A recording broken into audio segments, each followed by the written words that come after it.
Hello, good evening, students. Now, I am going to discuss the topic network devices. This topic is very important for you. The questions can be arised from these topics. I will discuss later what type of questions can be arise from these topics. Now, I am going to discuss about the network devices. What are the network devices? There are following types of network devices. Number 1, NIC, Network Interface Card. NIC क्या होता है? Network interface card. इसको हम network adapter card और Ethernet card और लैन card भी बोलते हैं। अगर आपसे बोर्ड में क्वेश्चन आता है या कोई पूछता है what is LAN card, what is ethernet card, what is network adapter card और what is network interface card NIC, तो ये इन सब का मतलब एक ही है। ठीक है। नेटवर्क इंटरफेस कार्ड क्या होता है कि अगर आपके लैपटॉप या कंप्यूटर में नेटवर्क इंटरफेस कार्ड नहीं होगा तो उस लैपटॉप और कंप्यूटर में आप नेट नहीं चला सकते हो। अगर आप अपने लैपटॉप और कंप्यूटर में इंटरनेट चलाना चाहते हो तो उसमें NIC कार्ड का होना बहुत ही ज़रूरी है। नेटवर्क इंटरफेस कार्ड का या नेटवर्क एडेप्टर कार्ड का या ईथरनेट कार्ड बोल रहे हैं या लैन कार्ड बोल रहे हैं, NIC कार्ड का या इन कार्ड्स का होना बहुत ही ज़रूरी है। बिना NIC कार्ड के, बिना नेटवर्क एडेप्टर कार्ड के, बिना ईथरनेट कार्ड के या बिना लैन कार्ड के उसके अंदर इंटरनेट नहीं चल पाएगा। ठीक है। क्योंकि आप जो भी नेट वाली केबल जो होती है, जो आप जिस केबल को जो लगाते हो पीछे कंप्यूटर के पीछे या लैपटॉप में, तो जिसमें पोर्ट में वो लगता है वो NIC कार्ड कहलाता है, नेटवर्क इंटरफेस कार्ड। ठीक है। तो that is called NIC card. उसमें नेटवर्क इंटरफेस कार्ड उसमें होना चाहिए, तभी उसमें आप इंटरनेट चला सकते हो। तो पहली डिवाइस क्या हो गई? NIC, नेटवर्क इंटरफेस कार्ड या नेटवर्क एडेप्टर कार्ड या ईथरनेट कार्ड या लैन कार्ड। तो I think you got it this very well. दूसरी जो डिवाइस कहलाती है नेटवर्क की, that is called registered jack 45, RJ45। बहुत से लोग पूछ लेते हैं what is RJ45 connector, what is RJ45 connector. Register jack 45 इसका मतलब ये होता है ये 8 वायर्ड कनेक्टर, ये 8 पिन का कनेक्टर होता है। That is use to connect computers on a local area network. Local area network में जो कंप्यूटर्स को कनेक्ट करते हैं, है ना। जैसे आपने देखा होगा कि जो ईथरनेट केबल होती है, जो केबल होती है नेट कनेक्ट करने की, उसमें एक प्लास्टिक का सा वाइट कलर का जो होता है, उसमें आप जो कार्ड होता है, कनेक्टर होता है वाइट कलर का, वो आप उसमें लगाते हो कंप्यूटर के पीछे ईथरनेट कार्ड में, उसके में लैन कार्ड में। ठीक है। तो जो वाइट कलर का होता है उसके अंदर आपको अलग अलग कलर के छोटे छोटे वायर दिखाई देते हैं। वाइट कलर का होता है, उस केबल में वो लगा रहता है कि उस केबल को, नेट वाली केबल को उसके अंदर कंप्यूटर के अंदर लगाते हो। तो जो केबल में जो कनेक्टर होता है वाइट कलर का, that is called registered jack 45 connector. बात समझ में आ रही होगी। जो वाइट कलर की, जो आप इंटरनेट में वाइट कलर की जो केबल होती है इंटरनेट की, जो इंटरनेट चलाते हैं तो हम उसमें कंप्यूटर के या लैपटॉप में लगाते हैं। और जो वाइट कलर की जो केबल होती है उसको हम ईथरनेट केबल या ईथरनेट केबल बोलते हैं। उस वाइट कलर की केबल में एक वाइट कलर का ही एक कनेक्टर लगा होता है, जिसके अंदर अलग अलग ब्लू, रेड, ग्रीन इस प्रकार की छोटे छोटे उसमें वायर आपको दिखाई देते होंगे, उस कनेक्टर में लगे होते हैं। तो वाइट कलर का जो कनेक्टर होता है जो उस केबल में लगा होता है, फिर उसको हम लैपटॉप या कंप्यूटर में लगाते हैं, उस नेटवर्क इंटरफेस कार्ड में लगाते हैं। तो वाइट कलर का जो कनेक्टर होता है जो केबल में कनेक्ट होता है, that is called register jack 45 connector. 8 pin का होता है, 8 वायर का होता है। Next device is called hub. Hub क्या है? हब भी एक डिवाइस होती है। हब एक डिवाइस होती है जो लोकल एरिया नेटवर्क में कंप्यूटर्स को आपस में कनेक्ट करने के लिए हम यूज करते हैं। Hub is use to connect multiple computers in a local area network. Local area networks में बहुत सारे कंप्यूटर्स को आपस में कनेक्ट करने के लिए हम हब का यूज करते हैं। ठीक है। अब जो हब होता है, हब आपका कितने पोर्ट का होता है, यानी उसके अंदर हब के अंदर हम 4 कंप्यूटर कनेक्ट कर सकते हैं, 4 पोर्ट का होता है, 8 पोर्ट का होता है, 12 पोर्ट का होता है, 24 पोर्ट का होता है, 48 पोर्ट का होता है।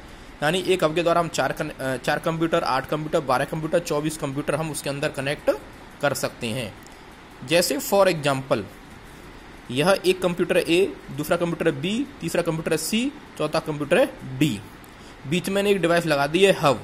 हब के द्वारा क्या हो रहा है बेटा, ये 4 कंप्यूटर्स आपस में कनेक्ट हो रहे हैं। कितने हो रहे हैं? हब के द्वारा A B C D computer hub के द्वारा कनेक्ट हैं।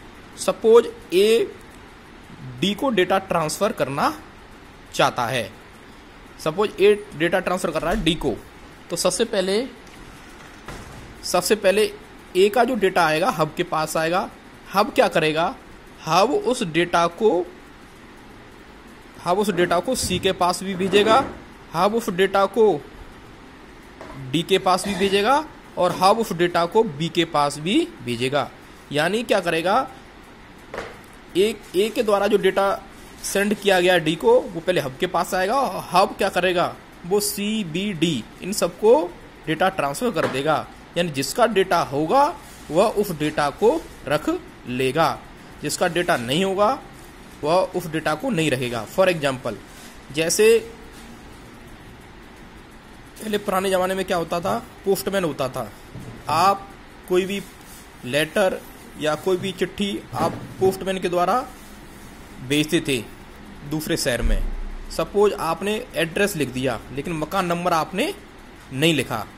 आपने लिख दिया कि मुझे ये चिट्ठी मथुरा में इस कॉलोनी में और इस गली नंबर में भेजनी है, लेकिन आपने मकान का एड्रेस नहीं भेजा। तो पोस्टमैन क्या करेगा, उस मथुरा की उस कॉलोनी में चला जाएगा, उस गली में चला जाएगा, ठीक है, लेकिन पर्टिकुलर आपने उस घर का एड्रेस मकान नंबर नहीं लिखा। तो उस गली में जाके वो पूछेगा कि ये आपका लेटर तो नहीं है, वो कहेगा नहीं ये मेरा नहीं है। दूसरे, ये आपका लेटर तो नहीं है, नहीं मेरा नहीं है। ऐसे जिसका लेटर वो होगा वो उसे रख लेगा, अदरवाइज जिसका नहीं होगा तो वो मना कर देगा, साहब ये मेरा लेटर नहीं है, आप और किसी से पूछ लें। यानी ए डेटा ट्रांसफर करना चाहता है डी को, तो हब क्या करेगा, हब उसको उसकी कॉपी सी को, बी को, डी को, इनको भेज देगा। जिसका डेटा होगा वह कंप्यूटर उस डेटा को रख लेगा, दूसरे कंप्यूटर उसको नेगलेक्ट कर देंगे, ठीक है ना। तो that is called hub. Hub क्या करता है, एक लोकल एरिया नेटवर्क्स में आपस में कंप्यूटर्स को कनेक्ट करता है, डेटा का आप कनेक्ट करता है, और जो डेटा ट्रांसफर होता है उसको भेजता है एक कंप्यूटर से दूसरे कंप्यूटर के बीच में, ठीक है। अब नेक्स्ट टॉपिक इज स्विच भी क्या करता है बेटा, switch is also use to connect multiple computers in a local area network. Switch का काम वही होता है जो हब का होता है, वह भी लोकल एरिया नेटवर्क्स में कंप्यूटर्स को आपस में कनेक्ट कर रखता है। लेकिन मेन डिफरेंस हब और स्विच में ये है बेटा, switch is more intelligent then hub. आप पूछेंगे कैसे, क्योंकि स्विच जो डेटा भेजता है, सपोज स्विच जो डेटा भेजता है वो आईपी एड्रेस के बिहाफ पर भेजता है। सपोज ए डेटा ट्रांसफर करना चाहता है, ए डेटा ट्रांसफर करना चाहता है डी को, तो ए क्या करेगा, डी का आईपी एड्रेस भी भेजेगा। तो सबसे पहले जो ए का डेटा आएगा वो स्विच के पास आएगा, है ना। स्विच क्या करेगा, उस जो आईपी एड्रेस दे रखा उसी आईपी एड्रेस पर डी का आईपी एड्रेस होगा, तो डी के आईपी एड्रेस पर वो डेटा भेज देगा। यानी कि यह हब की तरह नहीं करेगा कि सी को भी भेजेगा, बी को भी भेजेगा, यह डायरेक्टली उसी कंप्यूटर को भेजेगा जिसको डेटा पहुंचना है। जैसे आपने मकान नंबर दे दिया पोस्टमैन को, तो पोस्टमैन अब मथुरा में जाएगा और उस गली में जाएगा, कॉलोनी में जाएगा, कॉलोनी की उस गली में जाएगा, और उस गली के डायरेक्ट उसी मकान नंबर पर जाएगा जिसका एड्रेस दे रखा है। यानी कि वो आईपी एड्रेस के द्वारा स्विच डेटा भेजता है एक कंप्यूटर से दूसरे कंप्यूटर के बीच में, वो आईपी एड्रेस होता है साथ में, तो डायरेक्ट उसी कंप्यूटर पर जाता है डेटा जिसको भेजना है, हर एक के पास नहीं जाएगा। That's why switch is more intelligent then hub. Hub के अंदर आईपी एड्रेस के द्वारा डेटा ट्रांसफर नहीं होता है, जब स्विच के अंदर होता है। This is the main difference. Next is called repeater. Repeater क्या कहलाता है, रिपीटर रिपीट्स दी सिग्नल। यानी रिपीटर क्या करता है, रिपीटर भी एक डिवाइस होती है जो नेटवर्क डिवाइस होती है, वो क्या करती है, वीक सिग्नल्स को स्ट्रॉन्ग सिग्नल में कन्वर्ट करती है। तो रिपीटर क्या करता है, जो सिग्नल आपके वीक हो जाते हैं ओवर अ लॉन्ग डिस्टेंस के कारण, है ना, लंबी दूरी हो गई, लंबी दूरी के कारण आपके सिग्नल नहीं पहुंच पा रहे हैं, तो उसमें बीच में रिपीटर लगा दिए जाते हैं, जिससे सिग्नल्स क्या होते हैं, एम्पलीफाई हो जाते हैं, स्ट्रॉन्ग सिग्नल्स में कन्वर्ट हो जाते हैं। ये वीक सिग्नल है, रिपीटर लग गया बीच में तो स्ट्रॉन्ग सिग्नल बन गए। Repeater is networking device which regenerates the signals and forward the signal with more power. यानी वीक सिग्नल्स को क्या करती है, वो रीजनरेट्स करती है, उसको एम्पलीफाई करती है, सिग्नल्स आपके वीक सिग्नल आपके पावरफुल हो जाते हैं, फिर आगे फॉरवर्ड करते हैं, वो that is called repeater. Next is router. Router is also important device. Router भी नेटवर्क की एक डिवाइस होती है। राउटर क्या करता है, router selects the best path. Router एक नेटवर्क डिवाइस है, वो क्या करता है, router select the best path और best route for transferring the data over network.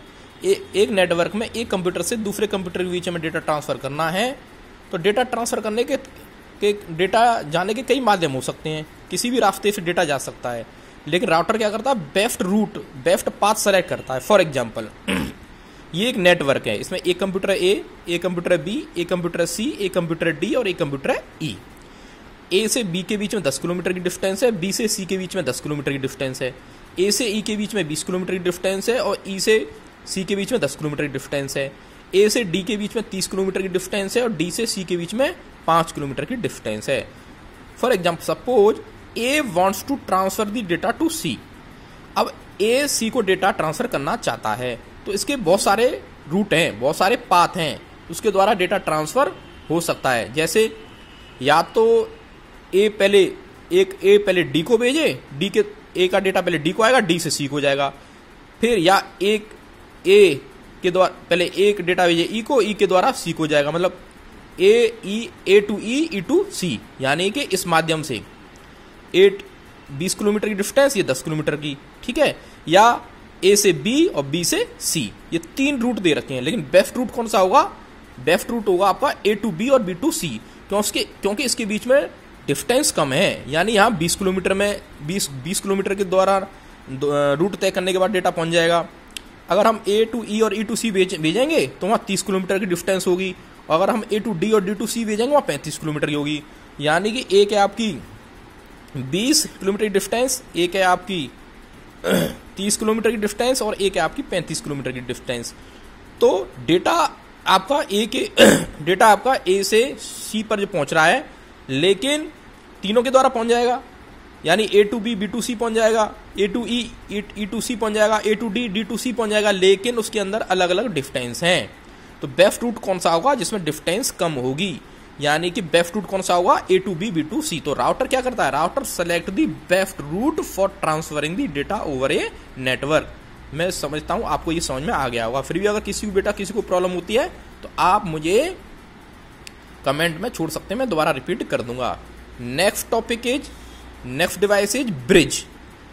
बहुत इंपॉर्टेंट क्वेश्चन है। ब्रिज और गेटवे में आपको अंतर पूछ लिया जाता है। देखिए ब्रिज क्या होता है, ब्रिज भी एक डिवाइस है, गेटवे भी डिवाइस है, क्योंकि हम नेटवर्क डिवाइसेस पढ़ रहे हैं तो ये सारी डिवाइसेस हैं। ब्रिज क्या होता है, it is a device to connect to similar type of network. दो सिमिलर टाइप के नेटवर्क को हम जब कनेक्ट करते हैं तो वो ब्रिज के द्वारा करते हैं। सिमिलर टाइप का मतलब सेम टाइप के नेटवर्क। लोकल एरिया नेटवर्क को लोकल एरिया नेटवर्क के से कनेक्ट करना है, यानी दो नेटवर्क हैं, लोकल एरिया नेटवर्क और लोकल एरिया नेटवर्क, आपस में कनेक्ट करना है तो ब्रिज हो गया। मैन को मैन से कनेक्ट करना है तो ब्रिज लगा सकते हैं, वैन को वैन से कनेक्ट करना है तो ब्रिज लगा सकते हैं। मतलब दो सेम प्रकार के नेटवर्क को आपस में कनेक्ट करता है ब्रिज, ठीक है। जबकि गेटवे क्या होता है, गेटवे क्या करता है, दो डिसिमिलर प्रकार के नेटवर्क को कनेक्ट करता है। जैसे एक मैन है, एक लैन है। भाई मैन है और लैन है, दोनों अलग अलग प्रकार के नेटवर्क हैं, इन दोनों को कनेक्ट करने के लिए हम क्या यूज करेंगे, गेटवे। एक मैन है, एक वैन है, या दोनों अलग प्रकार के नेटवर्क है, उनको कनेक्ट करने के लिए क्या यूज करेंगे, गेटवे। दोबारा सुन लीजिए, ब्रिज के द्वारा ब्रिज की हेल्प कब ली जाती है, जब दो सिमिलर प्रकार के नेटवर्क हों, दो सिमिलर प्रकार के नेटवर्क्स को आपस में कनेक्ट करना हो तो ब्रिज कहलाता है, और दो डिसिमिलर प्रकार के नेटवर्क को कनेक्ट करना हो तो हम गेटवे यूज करते हैं। Next is wifi card. ये आप बहुत अच्छी तरह जानते हैं वाईफाई कार्ड क्या होता है। वाईफाई कार्ड एक सबसे छोटा कार्ड होता है, स्मॉल एंड पोर्टेबल कार्ड होता है, जो आपके हर एक लैपटॉप में, हर एक मोबाइल में लगा रहता है। वो वायरलेस होता है। अगर वो कार्ड आपके मोबाइल या लैपटॉप में नहीं होगा तो वायरलेस सिग्नल जो आते हैं वो नेटवर्क आपका कनेक्ट नहीं करेगा। अगर आपका मोबाइल या लैपटॉप को आप वायरलेस यानी वाईफाई के द्वारा कनेक्ट करना चाहते हैं, उसका वाईफाई कार्ड आपके लैपटॉप या मोबाइल में होना चाहिए, तभी वो वायरलेस आपके जो वाईफाई होता है उसको कैच करता है। तो this is called wifi card. These are the main devices for connecting the network. If you have any problem, then you can drop your questions in my Google Classroom. Thank you.